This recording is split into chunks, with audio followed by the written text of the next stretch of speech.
페르시아인이 남긴 기록은 여기까지가 전부이다.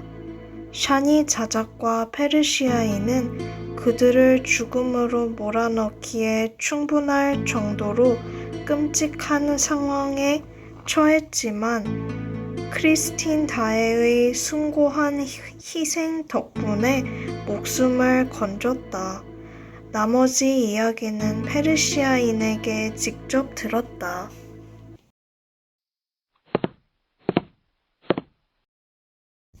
내가 페르시아인을 만나러 갔을 때 그는 여전히 칠르리 공원 맞은편에 있는 리볼리 거리의 작은 아파트에 살고 있었다. 병세가 위중한 상태였던 그를 나는 진실만을 추구하는 전기 작가의 열정으로 끈질기게 설득했다.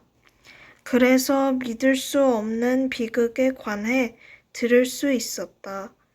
그의 충직한 늙은 하인 다리우스가 나를 안내해 주었다. 다로가는 튠르리 정원이 내려다 보이는 창가에서 나를 맞이했다. 눈빛은 여전히 빛났지만 무척 수척한 얼굴이었다. 머리카락은 전부 밀었고 평소와 마찬가지로 양모피로 만든 모자를 쓰고 있었다.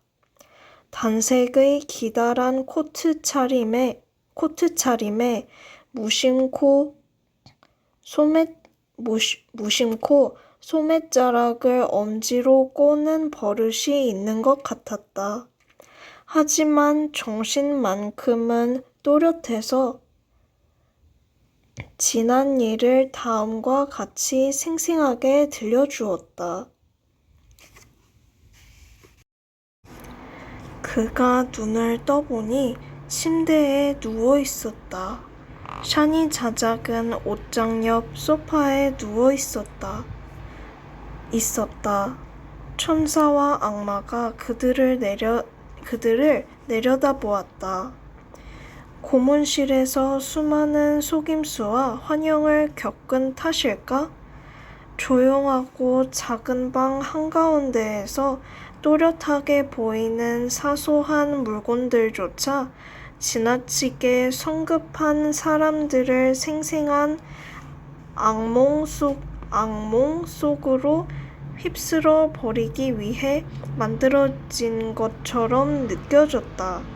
나무로 된 침대 틀이며 왁스칠된 마호가니 의자, 서랍장, 노쇠 그릇들, 조심스럽게 걸린 정사각형 모양의 조그만 의자 등받이, 벽난로 선반에 놓인 시계와 그 양쪽으로 보이는 검은색 상자, 그리고 조개 껍데기와 붉은색 바늘꽂이, 자개로 만든 배, 커다란 타조알로 가득한 장식 선반이 보였다.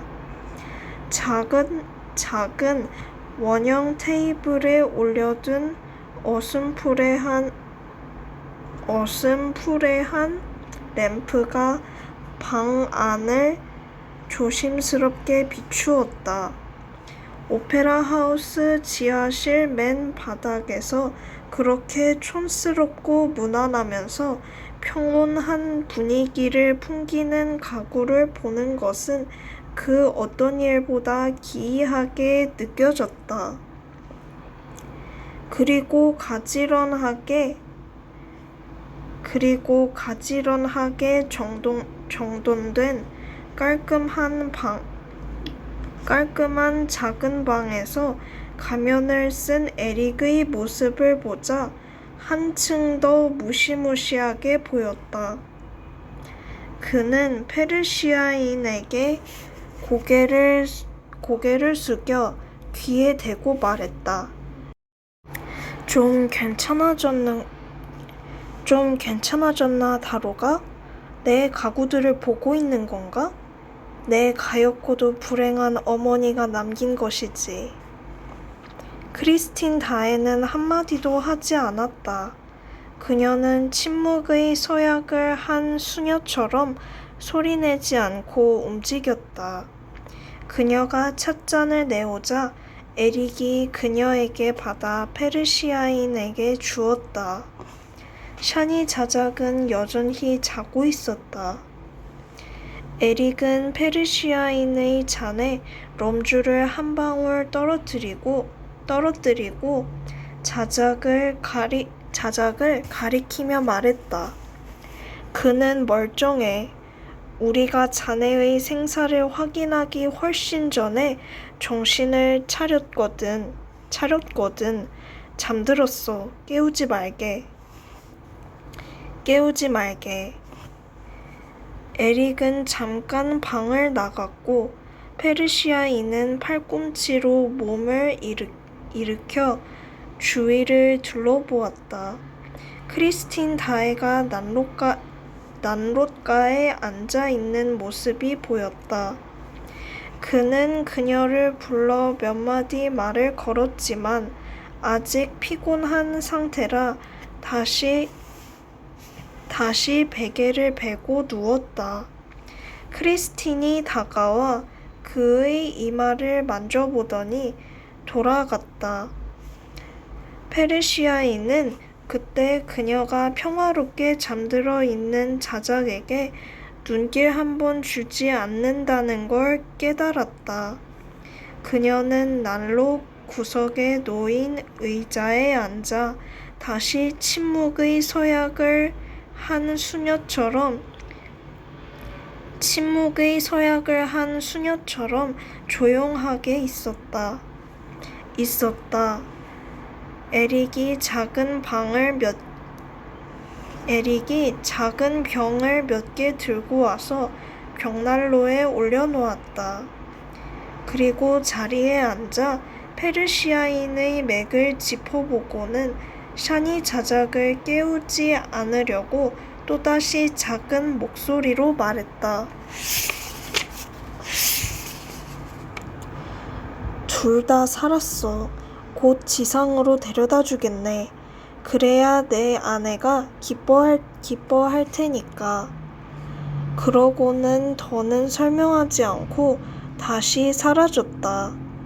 페르시아인은 램프 아래 조용하게 앉아있는 크리스틴의 옆모습을 쳐다보았다. 그녀는 가장자리에 금태가 달린 종교 서적처럼 보이는 책을 읽고 있었다. 에릭이 너무도 자연스럽게 그래야 내 아내가 기뻐할 테니까 라고 한 말이 여전히 페르시아인의 귓가에 맴돌았다. 그는 다시 조용히 크리스틴을 불렀지만 그녀는 책에 열중하느라 듣지 못한 것 같았다. 에릭이 돌아와 페르시아인에게 마실 것을 섞어주면서 자신의 아내나 그 누구에게도 말을 걸지 말라고 권고했다. 건강에 몹시 해로울 수 있다면서. 결국 페르시아인은 샤니 자작처럼 잠이 들었다. 깨어나 보니 자신의 집에서 충직한 하인 다리우스의 간호를 받고 있었다.